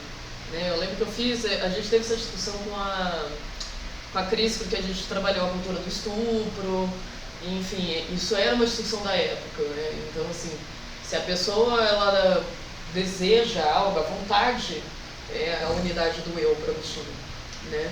Então, se eu desejo algo, mesmo não desejando, ou mesmo não fazendo, e aí é aquela confusão, eu estou em pecado, porque a gente sempre está em pecado, a gente vive em pecado, né? Então não interessa. É por isso que você tem que se confessar o tempo todo, é por isso que você tem que rezar o Pai Nosso, e é por isso que você tem que se desculpar a Deus absolutamente o tempo todo. É claro que isso não é isso que interessa o Heidegger aqui, até porque pouco ele se importava com esses tipos de... E porque para ele também isso já seria um nível teórico de realização. Né? Você pensar no pecado original, na mácula, enfim. É uma coisa conceitual, né? E o Heidegger estava interessado em quê? Nesse eu fragmentado, estranho do Agostinho. Que, na verdade, é uma das coisas mais interessantes dele. Né? É uma das coisas que interessa a psicanálise, interessa a filosofia da vontade. Né? É essa ideia, enfim, queremos... Que é a seção B, né? Na seção B ele justamente puxa essa questão, né? Nos anexos ele vai falar bastante disso, né? Ele vai dar até uma atenção especial, né? Então, por exemplo, aqui ó, uma parte, né, do anexo. Chega-se, pois, aqui, desse modo, pela primeira vez, essa situação maximamente radical da experiência própria. Então é como se o Agostinho atingisse o ápice dele do sofrimento com o eu, né? Porque ele nem sabe mais, assim, ele está numa coisa que... eu lembro que quando eu li essa parte do sonho do Agostinho, lembrou Descartes. Então Descartes, enfim, não é o eu que está em jogo ali ainda, quando o Descartes fala do sonho. Mas ele fica, tipo, o que é real? Eu vejo a moça, né? Eu vejo ela na parede, eu não sei mais. Qual é a diferença entre vigília, né, e estado de sono, né? O Agostinho também passa por isso. Né? Mas a questão é realmente o eu. Quem sou eu? Né, enquanto eu estou sonhando, aqui no caso do Agostinho. E é interessante, só para complementando, né, mas o que ele, logo de saída ele fala, né, que ele fala concupiscere, tem o sentido de desejar né, desejar juntamente. Então é como se fosse assim, justamente aquilo que no outro, né, puxa o eu para fora, né? Pois eu acho que ele é bem, o Heidegger ele teve esse gatilho aí para falar, porque o Agostinho ele aparece fortemente em Se Ele Tenta Longe, na decadência do cotidiano e no mundo social, né? Então, claro, o Agostinho era realmente um crítico do mundo social em vários âmbitos, assim, ele tem uma relação complexa, assim, mas ele poderia pegar esse concupiscere, né, o próprio Heidegger, e falar desejar junto a, né? Desejar como, que é um pouco mais a ideia do concupiscere. Você deseja com algo, você deseja algo, né? Mas em vez disso, Heidegger fez questão de ressaltar que é desejar conjuntamente algo, né? Desejar com o outro, ou seja, desejar o que é do outro, enfim, vai cair nesse sujeito indeterminado, né, da cotidianidade do Heidegger, né? Ele fez isso de propósito, porque ele poderia ter ido para outro lado. Né? Mas de fato, o Heidegger ele vê esse problema do eu com os outros, o eu e a alteridade no próprio Agostinho aqui, especificamente nessa parte, né? E aí, assim, essa parte do Agostinho é onde pro Heidegger o eu ele começa a se tornar um problema. De verdade, o problema ele do eu mesmo, sou, problema, né? Quem eu sou. E aí o Heidegger vai falar o quê? O que é a tentação? A tentação é a possibilidade. Esse é o ponto. Se o mundo não tivesse possibilidade, enfim, se Deus decidisse quem a gente é, então pecador é pecador, você é santo e eu, enfim, o caminho está traçado e a gente sabe exatamente onde ele vai terminar. Se a vida não é possibilidade, a tentação, o desespero, o medo do Agostinho, a esperança, a vontade, enfim, a constelação de fenômenos que o Agostinho trata não faria o menor sentido. A tentação só faz sentido porque eu realmente podia estar lá, né? O Agostinho realmente podia estar transando com alguém, sei lá, os detalhes. Mas ele realmente podia não ser santo, ele realmente podia não ser bispo. É por isso que a tentação faz sentido. Senão a tentação não faria o menor sentido. Se não tivesse esse jogo de possibilidades. Né? O Heidegger ele ressalta muito isso, muito. E aí isso vai ser a coisa mais importante que ele vai tentar. Eu não sou eu? Como assim? Qual que é o ponto? Então, por que eu ainda desejo estar lá do outro lado da vida, né, da história, e etc., do mundo, da relação? Aí ele quer estar do outro lado, ele tem essa tentação, ele vive isso, porque sempre há a possibilidade dele voltar aos antigos hábitos, né? Sempre. Vida é tentação. É uma frase do próprio Agostinho, né? A vida é tentação, desse próprio livro, né? Então isso vai ser o essencial, né, pro Heidegger. É essa questão das possibilidades. Todas as ideias do tremor, o medo só existe porque há possibilidade, a tentação só existe porque há possibilidade, né? Todos os fenômenos só existem porque eles são possibilidades.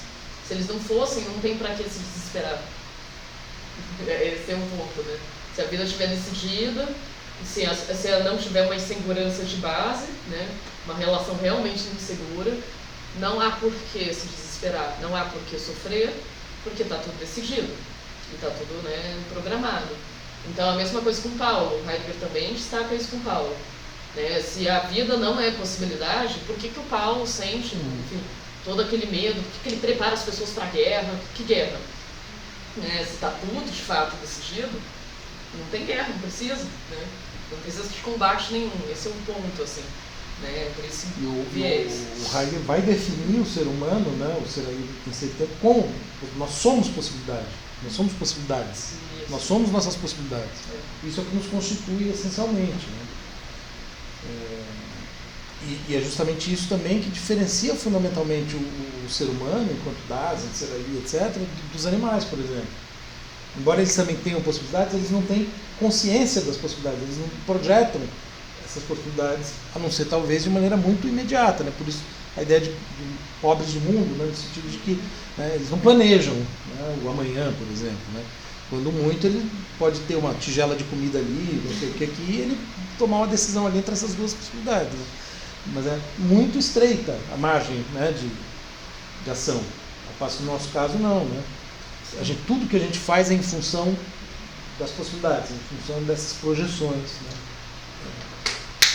E aqui a gente percebe como ele está explorando isso, né? E isso está ajudando, vamos dizer, a construir a noção de Siraí, né? Acho que é um pouco essa...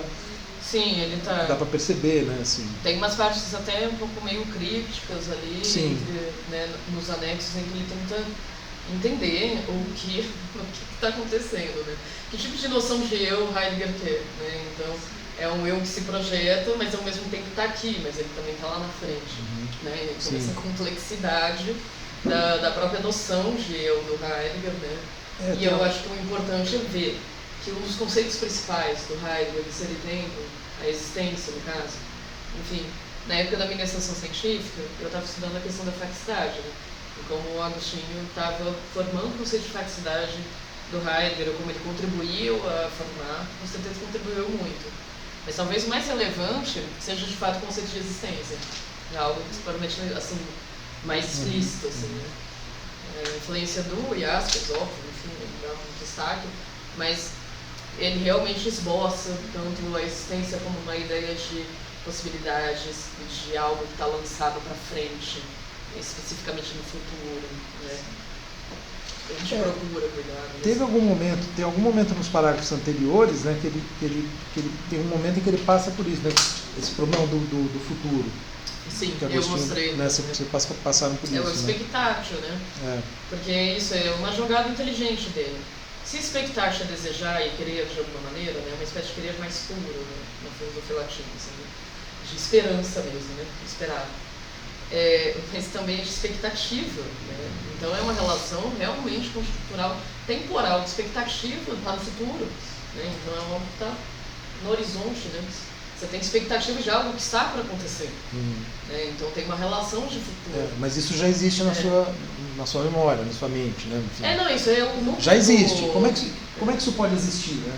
Sim, é o núcleo da alma do ser humano praticamente, né? Aquilo que é a famosa segunda natureza lá dele, né? Essa busca, tal, reintegração com a unidade, enfim. Aí no Agostinho é doido, né? Porque é algo que vai acontecer no futuro, mas já aconteceu, né? Porque ele tem toda essa coisa platônica, né? Então você vai se reintegrar, né? Você vai se reconciliar com Deus. Nem todo mundo, mas acreditamos que ele sim. A questão da graça complicada ali. Mas é exatamente expectativa, né? Então, você está de esperar, né? É uma relação do esperar, da esperança e da expectativa. A graça pode vir, você não sabe ainda, né? Ela pode vir, né? Ela não vai para todos, mas você ainda não sabe se você é ou não um dos escolhidos. Então você pode esperar que seja, né? Sim. É um pouco, inclusive, essa filosofia moral do Agostinho, né? Você tem essas... Você trabalha de acordo com essa esperança. Esse tipo de coisa. Todas essas palavras, expectar, né, esperar e esperança, tem algum tipo de raiz, de fato, em palavras latinas. Elas são irmãs, né? Sim. E tem isso também no inglês, enfim. No alemão eu não faria ideia, acho que não. Faço ideia. Mas, enfim, no inglês tem um pouco também. Uma outra coisa interessante, assim, que me chamou a atenção nesse parágrafo, né? Quando eu acho que a seção B é talvez a mais importante, né? Depois no final tem a G, né? Que ele fala dos artistas, seguidores da beleza exterior, que são as duas que eu achei mais interessantes, assim, de destacar, né?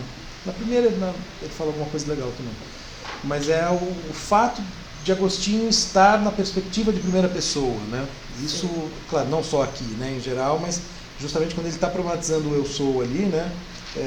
Ele não usa essa expressão, né? Eu estou colocando assim, mas ele frisa o fato de que Agostinho vivenciou aquilo, né? Então ele está falando de algo que ele vivenciou, no caso do sonho, por exemplo, né? Então isso é muito importante, né? Como eu há pouco tinha falado, né? Tudo que ele contou para a gente nos 9 livros anteriores é decisivo para a gente conseguir entender o que está em jogo no 10, né? E o fato de ter sido ele a vivenciar, né? Quer dizer, essa perspectiva de primeira pessoa. E acho que o interessante também de pensar ali um pouquinho no que ele fala dos artistas e tal, pelo que eu entendi, assim, ele basicamente insinua essa coisa, né? que assim, a arte, a cultura, essa ideia de cultura e tal, leva a uma espécie de distração, né? Isso, eu acho que o Agostinho pega um pouco a esteira do Platão, tipo assim, nem toda arte é legal, né? Tem artes perigosas, inclusive. Então, Platão tem toda essa questão, né? Enfim, que perturbam a cidade ideal. Lembrando, assim, por exemplo, para o Platão, os poetas e os líderes religiosos, eles eram a mesma pessoa, basicamente, tá falando de liturgias, enfim. Então, assim, né, existe também uma relação de ideologia muito forte, ideologia com muitas aspas, tá, gente? Isso para não ser anacrônico. Mas uma relação, assim, de você conduzir de maneira dogmática um pensamento sobre o mundo para o Platão, né? E para Agostinho um pouco a mesma coisa, seria distração, enfim, você só ficar ali entretendo as pessoas de uma maneira alienadora, assim, ela vê a verdade, mas existe a boa arte, porque para Platão também existe, né, a função da música, né, como essencial de uma cidade ideal, que no caso do Agostinho também existe, né. Então, se bem que nas Confissões ele critica também a música, né? Sim, mas é que não mesmo a música da igreja, né? Mesmo a música da igreja ele fala que... Mas aí depois ele faz um livro chamado Sobre a Música. Sim, então, mas nas Confissões, eu acho que até a música ele tem uma visão um pouco negativa, assim. Ainda que ela seja a menos negativa de todas, vamos dizer assim. No Anexos, o Heidegger até traz de volta a questão sobre a música. Tá. Aí ele explica um pouco... Falando dessa outra obra. Sim, porque até mesmo... Que é posterior, eu imagino, né? Eu acho que é. E também tem as retratações sobre a música, enfim. Sim. Né? O Agostinho também tem retratações, tem que lembrar disso um pouco. Ele muda de ideia em algumas vezes, né? Mas sim, a ideia de que a melodia a música certa é aquela que distingue a melodia imutável, ou seja, aquela que se conecta com o tempo de Deus. Né? Ali você estaria já numa relação direta com Deus, né? E você deveria realmente cultivar isso. Porque a Cris uma vez também explicou, né, em aula, né, ela até cantou um pouco do canto gregoriano. E ela canta bem, né? Ela cantou um pouco, sim, foi legal. Ela sempre gostou de cantar. Ela cantou um pouco do canto gregoriano para explicar, entendeu, de como que a música do canto gregoriano, que enfim, tem também o coral gregoriano em São Paulo, enfim, famoso.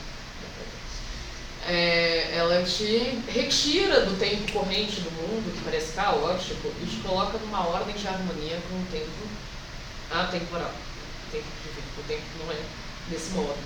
Então, para o Agostinho, a música e os gregorianos, acho que eles cantam todos os dias. Existe uma relação de repetição muito forte. Você sempre está em consonância, né?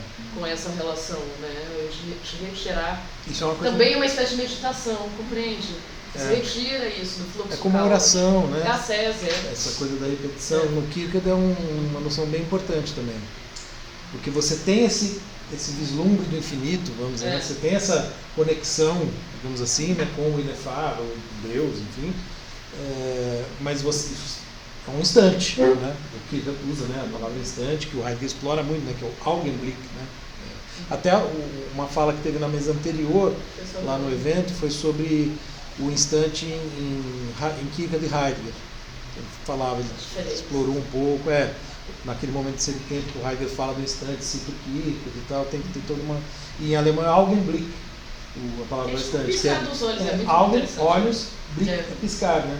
Então a expressão num piscar de olhos, a palavra para instante é exatamente isso, assim, um piscar de olhos. Né?